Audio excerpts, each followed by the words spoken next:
সহযোগিতা করেন, আন্দোলন সংগ্রাম 4 বছর পরে করেন। কারণ নির্বাচন তো আর 5 বছর আগে কোনোভাবেই সম্ভব না। কিয়ামত হয়ে গেলেও তো নির্বাচন সম্ভব না, কারণ জনগণ ম্যান্ডেট দিয়েছে এই সরকারকে 5 বছরের জন্য।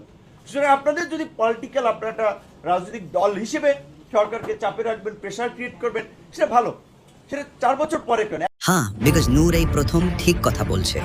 আপনাদের চিন্তা ভাবনা পাল্টান। তখন ইলেকশনের সময় আপনারা ভোট দিয়ে বিএনপিকে ক্ষমতায় বসিয়েছেন। বিকজ নূর যেই স্বপ্ন পূরণের জন্য নিজের দল ছেড়ে বিএনপিতে যোগ দিছে, আর আপনারা এখন বিএনপিকে ক্ষমতা ছাড়তে আন্দোলন করতেছেন। এটা কি ঠিক? আমি বিকাশ নূর কেবল 150-200 কোটি টাকার মালিক হইছি। এই টাকা দিয়ে আমি আমার পরিবার বেশি দিন চলতে পারবো না। এইদিকে আমার বিকাশে ব্যবসাটাও বন্ধ হয়ে গেছে।